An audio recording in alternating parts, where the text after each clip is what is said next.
Good morning student. आशा करते हैं आप सब बहुत अच्छे होंगे। मेरा नाम है दीपक। मैं आपके अपने चैनल दीपक चहल में आप सभी का स्वागत करती हूँ। आज हम ज्योग्राफी का फर्स्ट चैप्टर रिवील करने वाले हैं, जो 7th क्लास का फर्स्ट चैप्टर है। इसके अंदर हम आइडेंटिफाई करेंगे कि क्या इन्वायरमेंट क्या होता है। ठीक है, इसके इम्पोर्टेंट कंपोनेंट भी हम देखेंगे कि कौन से ऐसे तत्व हैं जो मिलकर इन्वायरमेंट को क्रिएट करते हैं। ठीक है, तो हम ज़्यादा टाइम ना ख़राब करते हुए अपना चैप्टर स्टार्ट करते हैं। आशा करती हूँ कि आपको मेरे सारे वीडियो बहुत अच्छे लग रहे हैं। अगर अच्छे लग रहे हैं तो लाइक करना मत भूलना बच्चों। ठीक है। After a long vacation when Ravi started going to school again he noticed that the only playground next to his school was dug up.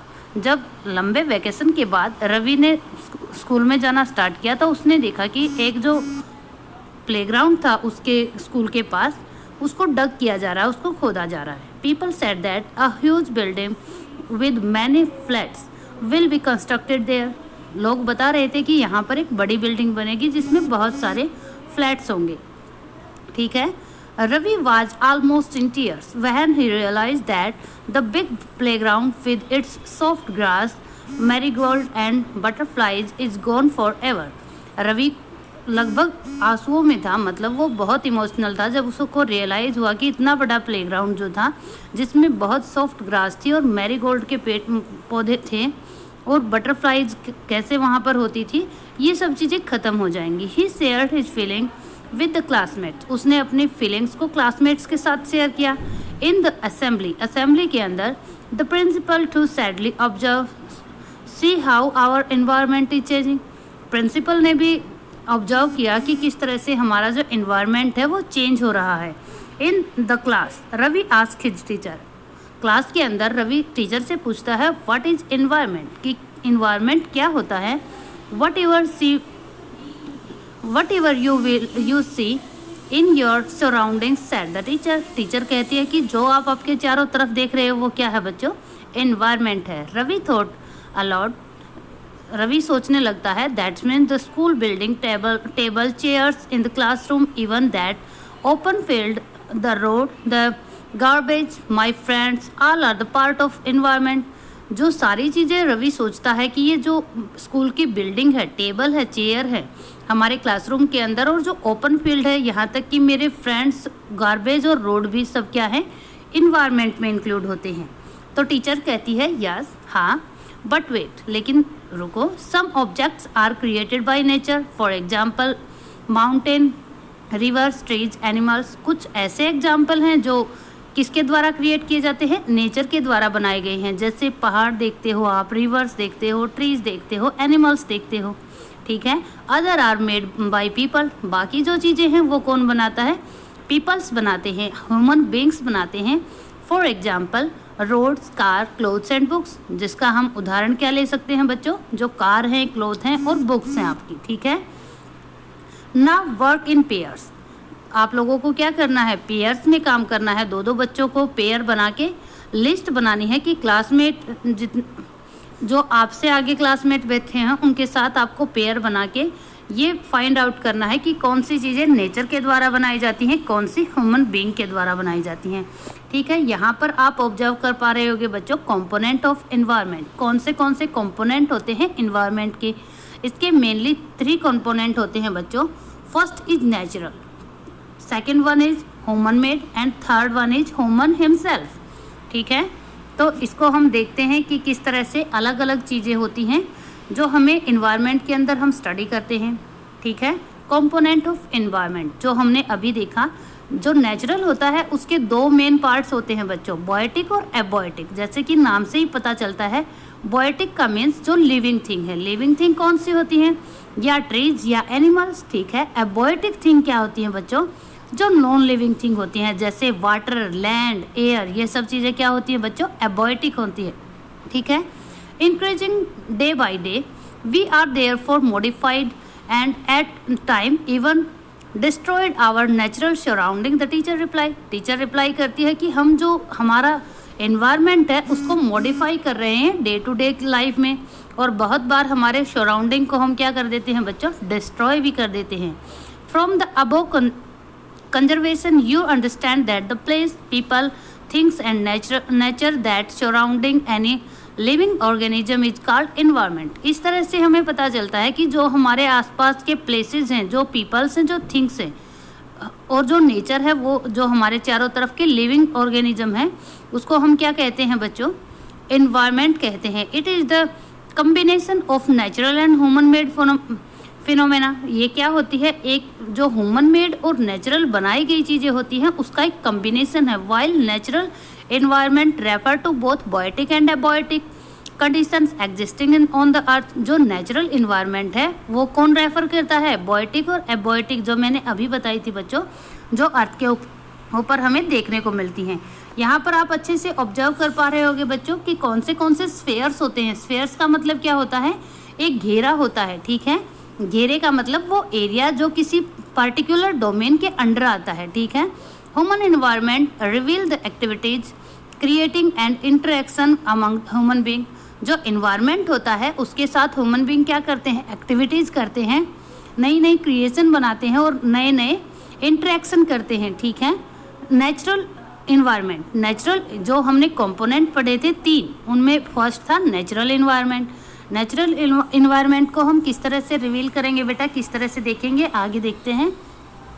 Land, water, air, plants and animals comprise the natural environment. जो land, water, air और plant हैं और animal हैं, वो सब मिलकर क्या बनाते हैं बच्चों? नेचुरल इन्वायरमेंट बनाते हैं। We are familiar with the meaning of lithosphere, hydrosphere, atmosphere and biosphere. आप लोग फैमिलियर हो गए इन चीज़ों से। लिथोस्फेयर जो होती है, हाइड्रोस्फेयर, एटमॉस्फेयर और बायोस्फेयर के फ्रॉम योर प्रीवियस क्लास, क्योंकि आपकी पिछली क्लास में 6th क्लास में आप इन चीज़ों को पढ़ चुके हो, ठीक है। Let's learn some more effect about this domain. आओ कुछ और तथ्यों के बारे में पता करें इन डोमेन्स के बारे में। लिथोस्फेयर क्या होता है, ठीक है। Lithosphere is the solid crust of or the hard top layer of earth. जो लिथोस्फेयर होती है वो सॉलिड क्रस्ट होती है, जो टॉप मोस्ट लेयर होती है। It is made of the rocks and minerals and covered with by a thin layer of soil. इसके अंदर क्या क्या इंक्लूड होते हैं? रॉक्स इंक्लूड होते हैं, मिनरल्स इंक्लूड होते हैं और ये कवर होती है एक थिक लेयर से। जो थिन लेयर होती है, एक बहुत पतली सी लेयर होती है जिसके अंदर हम सॉइल को इंक्लूड करते हैं बच्चों, ठीक है। It is an irregular surface with various landforms such as mountains, plateau, plains and valleys। इसके अंदर इनरेगुलर सरफेस होते हैं जो किस किस फॉर्म में होते हैं बच्चों? कहीं ऊंची है तो वो माउंटेन होगी, कहीं फ्लैट है तो वो प्लेन्स होंगे, कहीं पे आप लोगों को पता है प्लेट्यू की किस तरह से आकृति होती है, और जहाँ पर गहराई होगी वो क्या होगा बच्चों? वो वैली होगी, ठीक है। Landforms are found over the continent and also on the ocean floor. जो लैंडफॉर्म्स होते हैं वो ऐसा नहीं है कि सिर्फ जो हमें सरफेस दिखाई दे रहा वहीं पे हैं। अर्थ के जो ओशियन है उनके फ्लोर के ऊपर भी इसी तरह के लैंडफॉर्म्स होते हैं बच्चों, ठीक है। Lithosphere is the domain that provide us forest, grassland for grazing, land for agriculture and human settlement. जो लिथोस्फेयर है उसमें हमें प्रोवाइड किए जाते हैं फॉरेस्ट, ग्रासलैंड हमारे जानवरों को चराने के लिए, कैटल्स की ग्रेजिंग के लिए, ठीक है। एग्रीकल्चर के लिए लैंड प्रोवाइड की जाती है और ह्यूमन सेटलमेंट के लिए लैंड प्रोवाइड की जाती है। It is also source of mineral wealth. ये क्या? मिनरल वेल्थ का भी एक सोर्स होता है बच्चों, मतलब इसके अंदर बहुत तरह के मिनरल्स भी हमें मिलते हैं, ठीक है। The domain of water is refers to as hydrosphere. जो डोमेन वाटर का डोमेन होता है, मतलब जहाँ जहाँ पर भी हमें वाटर मिलता है उसको हम किस चीज़ से जानते हैं बच्चों? हाइड्रोस्फेयर के नाम से जानते हैं। It comprise various source of water and different type of water bodies. इसके अंदर अलग अलग तरह के सोर्स वाटर के इंक्लूड किए जाते हैं और अलग अलग तरह की वाटर बॉडीज़ को इंक्लूड किया जाता है, लाइक रिवर, लेक, सी, ओशियन एट्सेट्रा। इसके अंदर रिवर, लेक और ओशियन जो हैं उनको इंक्लूड किया जाता है। It is essential for all living organism. और ये जो चीज़ें हैं ये लिविंग ऑर्गेनिज्म के लिए एसेंशियल है, नेसेसिटी है, ठीक है। The atmosphere is the thin layer of air that surrounding the earth. Atmosphere क्या होता है? एक थिन लेयर होती है अर्थ की, एयर की, जो अर्थ के चारों तरफ होती है। The gravitational force of the earth hold the atmosphere around it. हमारे पृथ्वी के चारों तरफ कौन होल्ड करके रखता है एयर को बच्चों? ग्रेविशनल फोर्स जो होता है अर्थ का वो। इट प्रोटेक्ट अस, ये हमें किस चीज़ से बताती है? From the harmful rays and scorching heat of sun. ये हमें हार्मफुल जो रेज आती हैं उनसे बचाती है, और जो स्कॉर्चिंग हीट आती है मतलब झुलसा देने वाली गर्मी होती है सन की, उससे प्रोटेक्ट करती हैं। आप लोगों को कमेंट बॉक्स में बताना है कि इकोसिस्टम क्या होता है, ठीक है? It consists of a number of gases, dust and water vapors. The changes in the atmosphere produce change in the weather and climate. जो चेंज होते हैं एटमॉस्फेयर के अंदर, उसी की वजह से वेदर और क्लाइमेट के अंदर भी चेंज होते रहते हैं। इस जो एटमॉस्फेयर है उसके अंदर क्या क्या इंक्लूड होते हैं बच्चों? गैस, डस्ट और वाटर वेपर्स, ठीक है? Plant and animal kingdom together make biosphere और द लिविंग वर्ल्ड। जो प्लांट और एनिमल होते हैं वो दोनों साथ आकर क्या क्रिएट करते हैं बच्चों? बायोस्फीयर क्रिएट करते हैं। It is a narrow zone of the earth where land, water and air interact with each other to support life. ये एक ऐसा प्लेस होता है जहाँ जो एक नैरो जोन होता है जिसके अंदर वाटर, लैंड और एयर इंटरेक्शन करते हैं और लाइफ सपोर्टिंग जो सिचुएशन है उसको क्रिएट करते हैं, ठीक है? What is ecosystem? Now we have to explain about ecosystem कि इकोसिस्टम क्या होता है, ठीक है? एक सेकंड बच्चों।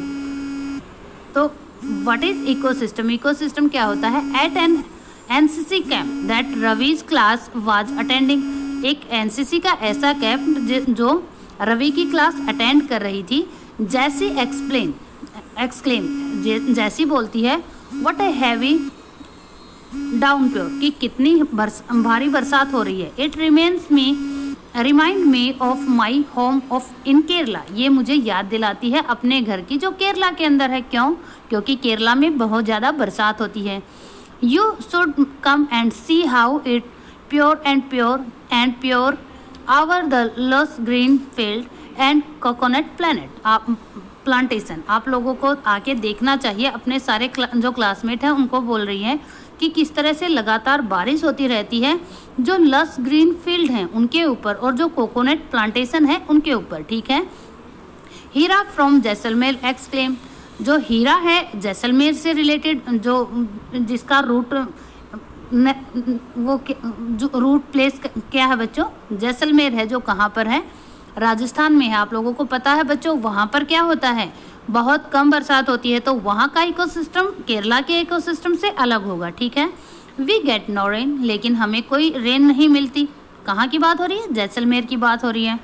We see only kikars and sand. हमें क्या दिखाई देते हैं? सिर्फ कीकर के ट्री दिखाई देते हैं। कीकर का एक ऐसा ट्री होता है बच्चों जो बहुत डीप रूटेड होता है और वो बिल्कुल बंजर जो ज़मीन होती है या फिर बहुत रूखी जो ज़मीन होती है, ड्राई जो ज़मीन होती है, वहाँ पर उगता है, ठीक है? और वहाँ पर मोस्टली क्या दिखाई देती है बच्चों? सैंड दिखाई देती है। As far as the eyes can see, जितनी दूर तक हमारी आंखें देखती हैं या तो सैंड दिखाई देती है, कीकर दिखाई देती है। But you also find camels, लेकिन वहाँ पर आपको कैमल्स भी तो दिखाई देते हैं, सैड रवि कहता है, ठीक है? तो आगे हम देखते हैं बच्चों। हीरा कहता है नो जस्ट कैमल, सिर्फ कैमल नहीं। If you visit our desert, अगर आप हमारे डेजर्ट को विजिट करोगे, you will see snakes, lizard and many insects too. आपको सांप, छिपकलियाँ और बहुत तरह के इंसेक्ट्स भी मिल जाएंगे। रवि हैरान होता है, why do the animals and vegetables and the way people live vary from place to place, कि क्यों एक जगह से दूसरी जगह पे एनिमल्स और वेजिटेशन जो हैं और आदमियों के रहने का तरीका एक स्थान से दूसरे स्थान पर बदलता क्यों रहता है? Are they all related to each other, क्या ये जो चीज़ें हैं, ये जो बदलाव है, ये एक दूसरे से रिलेटेड होता है, रिलेशन होता है इसका कोई, ठीक है? तो टीचर बताती है ओ यस वेरी मच सो, हाँ बिल्कुल होता है। All plants, animals and human beings depend on their immediate surrounding. जो प्लांट्स होते हैं, एनिमल्स होते हैं और जो ह्यूमन बींग्स होते हैं, वो उनका जो इमीडिएट सराउंडिंग होता है उसके ऊपर ही डिपेंड होते हैं, बेस होते हैं। Often they are also independent on each other, कई बार क्या होता है वो इंडिपेंडेंट भी होते हैं, इंटरडिपेंडेंट होते हैं एक दूसरे के ऊपर। This relation between the living organism as well as the relation between the organism and their surroundings form an ecosystem। यही जो उन लिविंग ऑर्गेनिज्म का रिलेशनशिप है एक दूसरे के साथ, यही क्या बनाता है बच्चों, इकोसिस्टम क्रिएट करता है, इकोसिस्टम बनाता है। There could be an ecosystem of large rain forest, एक खुद का इकोसिस्टम होता है जो रेन फॉरेस्ट दिखाई देते हैं उनका, ग्रासलैंड का अपना एक अलग इकोसिस्टम होता है, डेजर्ट का अलग होता है, माउंटेन्स का अलग होता है। जो जो चीज़ें यहाँ पर दिखाई दे रही हैं उन सभी का एक अपना अलग इकोसिस्टम होता है। Do you think the park in which Ravi and his friends playing form an ecosystem, उसका भी एक अपना इकोसिस्टम था बच्चों, ठीक है।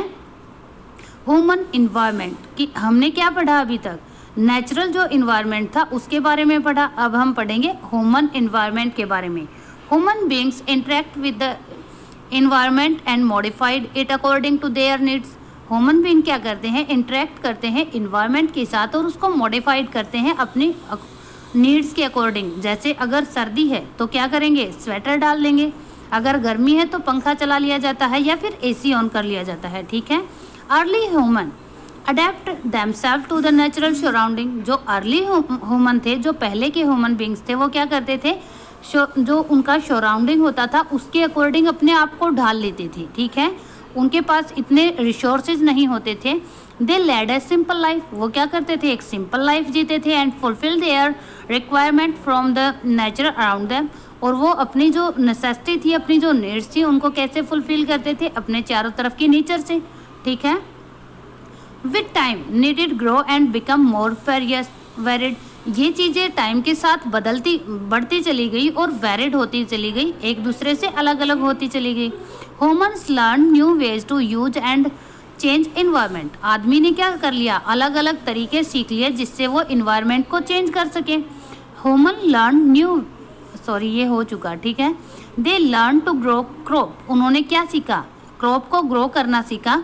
डोमेस्टिकेट एनिमल, और एनिमल जो थे उनको डोमेस्टिकेट करना सीखा, उनको घरेलू बनाना सीखा। And lead a settled life, और एक सेटल्ड लाइफ जीने लगे। द व्हील वाज इन्वेंटेड, और फिर पहिए का आविष्कार हुआ। Surplus food was produce, surplus जो फूड था उसको प्रोड्यूस किया गया। प्रोड्यूस करने के बाद सरप्लस जो फूड होता था उसको क्या किया गया बच्चों, जो बार्टर सिस्टम है उसके अकॉर्डिंग एक्सचेंज किया गया, इसीलिए बार्टर सिस्टम एमर्ज हुआ, उसका विकास हुआ कि अगर आपके पास ज़्यादा चावल हैं, किसी के पास ज़्यादा गेहूं है, तो आप उस चीज़ को एक्सचेंज कर सकते हो, उसी को बार्टर सिस्टम बोला जाता है बच्चों, ठीक है। ट्रेड स्टार्ट, उसके बाद क्या हुआ, ट्रेड आरंभ हो गया, ठीक है। पहले बार्टर सिस्टम था, उसके बाद ट्रेड हो गया। ट्रेड का मतलब क्या है, जब करेंसी में आप लेन देन करने लग जाते हो उसको ट्रेड बोला जाता है बच्चों, ठीक है। एंड कॉमर्स डेवलप, और उसके बाद क्या हुआ, कॉमर्स डेवलप होने लगी, हर तरह का जो व्यापार है वो डेवलप होने लगा। इंडस्ट्रियल रिवॉल्यूशन, उसके बाद औद्योगिक क्रांति आई। अनेबल लार्ज स्केल प्रोडक्शन, उसकी वजह से आदमी एबल हो गया कि वो लार्ज स्केल पर प्रोडक्शन कर सके।